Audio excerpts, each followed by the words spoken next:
ہر چیز تمہیں ملے گی، صرف آزمائشی نبتا نہیں ہے کہ اس دنیا کے بیچ میں آزمائشی طور پر کمی پیشی ہوگی، لیکن جو ہی اگلی دنیا کا تو ہر نعمت تجھے ملے گی۔ اس دنیا میں بھی تمہیں زندہ رہنے کے لیے جس سال میں تمہیں ضرور نعمتیں ملیں گی، اگلی دنیا تو ہر نعمت تیرے لیے ہوگی۔ کب؟ یہ لازیدنکم، اگر تم شکر گزار کرو، لا ان شکرتم لازیدنکم، اگر تم شکر کرو گے تو ہر نعمت اور ہر چیز تمہیں ایک وقت آیا کہ تمہاری خواہشوں سے بڑھ کر تمہیں ملے گی۔ وَلَئِن كَفَرْتُمْ، اور اگر تم کفر کرو گے تو ان عذابی لشدید، تو پھر میری سخت سزا سے بھی تم بچ نہیں سکو گے۔ اللہ تعالیٰ نے بڑے واضح طور پر قرآن پاک کے بیچ میں سمجھا دیا کہ یہ انسان تیری تقدیر ہے، اگر تو یہ عمل تیرے کی تقدیر ہے کہ اگر شکر گزار بنو گے تو تمہیں ہر چیز دیا جائے گا، ہر سہولت، ہر نعمت اللہ کی ملیں گی، اور اگر تم کفر کرو گے تو اس کے لیے تمہیں سخت سزا کے لیے تیار ہونا چاہیے۔ اس کے لیے اس کے جواب میں اگر ہم سورۃ رحمان میں جائیں تو اللہ تعالیٰ نے بڑے واضح انداز میں وہاں سمجھا دیا انسان کو کہ انسان، تو اے انسانوں اور جنوں، تم اللہ کی زمین پر رہ کر جرم نہ کرو،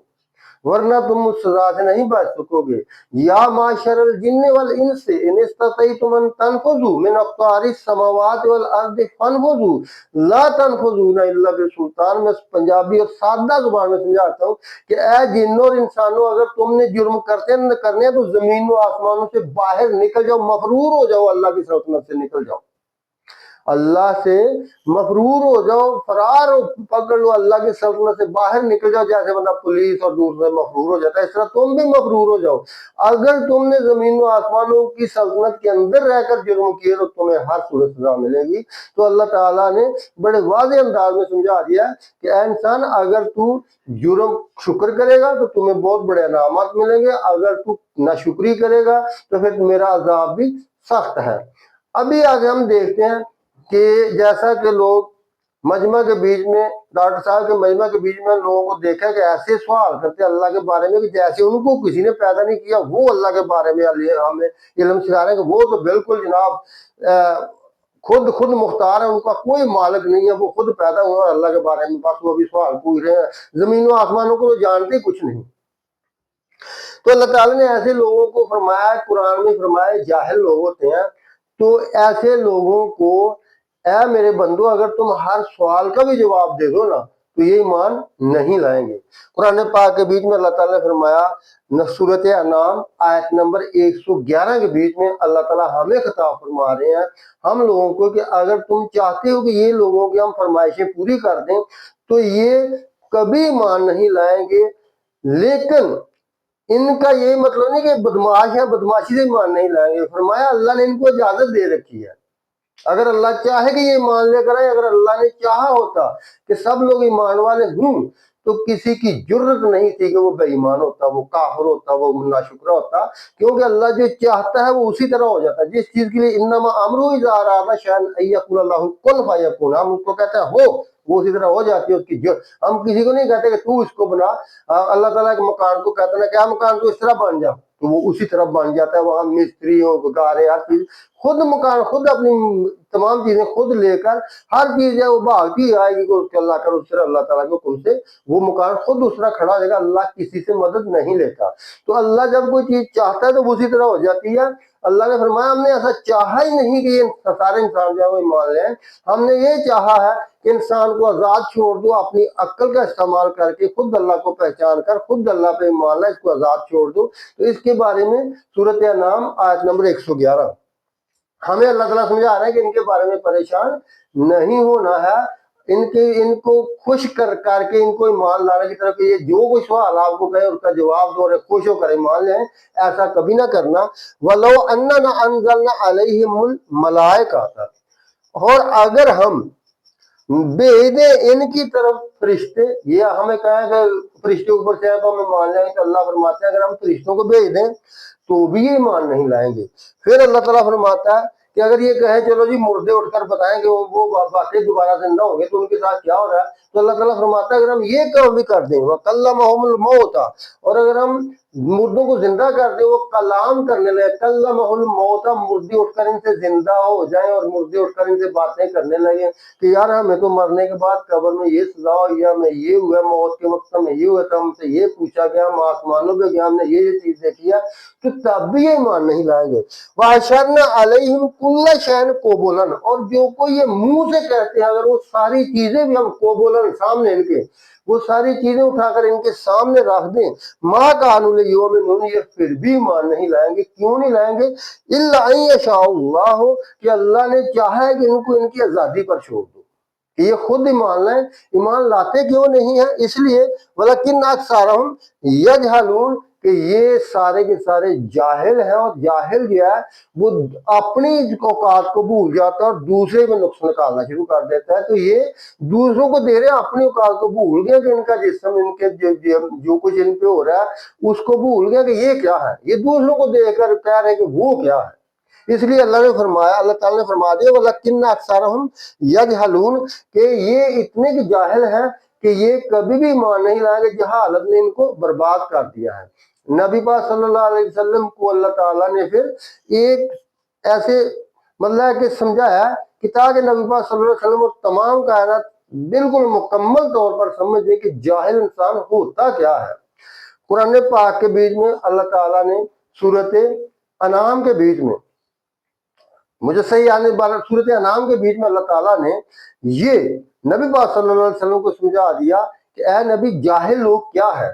یہ دراصل اللہ اور اس کے رسول کا امتحان لینا چاہتے ہیں، ٹیسٹ لینا چاہتے ہیں کہ اللہ اور رسول ہمیں یہ ٹیسٹ دیں تو پھر ہم ایمان لا کر بڑا احسان کر دیں گے اللہ کے اوپر۔ تو نبی پاک صلی اللہ علیہ وسلم بھی یہ چاہتے تھے کہ آپ صلی اللہ علیہ وسلم اتنا زیادہ لوگوں سے محبت کرتے تھے کہ یا اللہ ان میں کوئی ایسا رہے ہی نہ کہ جو ایمان نہ لے کر آئے۔ تو حتیٰ کہ اللہ تعالیٰ نے آپ صلی اللہ علیہ وسلم کو منع فرما دیا کہ اے نبی، آپ اتنا فکر کرتے ہیں کہ آپ تو جان ہی دے ڈالیں گے، جیسا کہ سورۃ کہف میں اللہ تعالیٰ نے آیت نمبر 6 میں نبی پاک صلی اللہ علیہ وسلم کو منع فرما دیا کہ آپ اتنا زیادہ پریشان نہ ہوا کریں کہ آپ ان کے ایمان کے بارے میں، ان کی بھلائی کے بارے میں ہر وقت پریشان رہتے ہیں۔ فلا اللہ کا باقی نفسہ کا، اے میرے پیارے نبی، تو اپنی جان ہی دے دے گا ان کے پیچھے غم کر کر کے۔ فلا اللہ کا آیت نمبر 6 سورۃ کہف خود پڑھ لینا، میں آپ کو مسالے نہیں لگا رہا ہوں، میں قرآن سے بیان کر رہا ہوں، اس لیے آپ نے یہ نہیں کہنا کہ شاید اپنے پاس ہے۔ فلا اللہ کا باقی نفسہ کا، اے نبی تو اپنا جان ہی دے دے گا، اللہ اثارہم، ان کے پیچھے، اللہ اثارہم، ان کے پیچھے، ان لم یؤمنوا بہذا الحدیث اسفا، کہ یہ اس قرآن پر ایمان نہیں لاتے، اس کے پیچھے کہ اتنا پیارا قرآن اور اتنی ان کی بھلائی چاہتا تو یہ اس پہ ایمان نہیں لاتے، تو ان کے پیچھے تو پریشان ہو کے اپنی جان ہی دے دے گا۔ کیا میرے نبی ایسا نہ کر، ان کو چھوڑ دے، ایسا نہ کر، آصفاً غم کر کر کے۔ تو اللہ کے رسول کو اتنی محبت اور اتنا غم تھا ہمارے بارے میں کہ اللہ نے خود منع فرما دیا کہ اے نبی اتنا غم نہ کیا کر ان کے بارے میں، جو میں نے ان کی تفصیل لکھی، ان کو میں نے آزاد کر دیا ہے، یہ اپنی مرضی سے اپنی تباہی کریں گے تو خود اپنی تباہی کریں گے، اور اگر اپنے لیے فائدہ کریں گے تو خود اپنے لیے فائدہ کریں گے، اگر ہدایت پائیں گے تو اپنی ذات کے لیے، اگر گمراہ ہوں گے تو ان کی گمراہی بھی اپنی انہی کی ذات پر پڑے گی، لیکن آپ انہیں پریشان ہوا کریں۔ پھر اللہ تعالیٰ نے نبی پاک صلی اللہ علیہ وسلم کو اور ہمیں ایک سخت الفاظوں میں بتایا کہ ان کے بارے میں یہ اللہ اور اس کے رسول کا ٹیسٹ لے کر ایمان لانا چاہتے ہیں۔ تو اللہ تعالیٰ نے پھر نبی پاک صلی اللہ علیہ وسلم کو سورۃ انعام میں فرمایا وَإِن كَبُرَ عَلَيْكَ إِعْرَاضُهُمْ، اے نبی صلی اللہ علیہ وسلم، آپ کو بہت دکھ دیتا ہے، آپ کو بہت بھاری لگتا ہے، آپ کو بہت ہی غصہ آتا ہے ان کا منہ پھیرنا، جو آپ ان کو فائدے کے لیے بلاتے ہیں، ان کے فائدے کے لیے، لیکن یہ آگے سے آپ کو کہتے ہیں یہ چیز دکھاؤ، وہ دکھاؤ، تب ہم اللہ کو مانیں گے، اور آپ ہمارے لیے یہ کر کے دکھایا، جیسا کہ سورۃ اسراء کے بیچ میں کسی نے کہا آپ کا سونے کا گھر ہونا چاہیے، آپ کے نہریں بہن چاہیے، آپ کے ساتھ فرشتے ہونے چاہیے، اس طرح کے سوال نبی پاک صلی اللہ علیہ وسلم کو بھی کر کے پریشان کرتے تھے، اور نبی پاک صلی اللہ علیہ وسلم ان کی بھلائی کے لیے سوچتے، یہ آگے اور پریشان کرتے۔ تو اللہ تعالیٰ نے فرمایا، تو نبی پاک صلی اللہ علیہ وسلم کے دل میں کو پریشانی کو دور کرنے کے لیے اللہ تعالیٰ نے فرمایا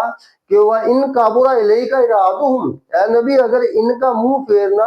آپ کے لیے بہت بھاری ہے، فَإِنِ اسْتَطَعْتَ أَن تَبْتَغِيَ نَفَقًا فِي الْأَرْضِ أَوْ سُلَّمًا فِي السَّمَاءِ فَتَأْتِيَهُم بِآيَاتٍ، کہ جو یہ فرمائشیں کرتے ہیں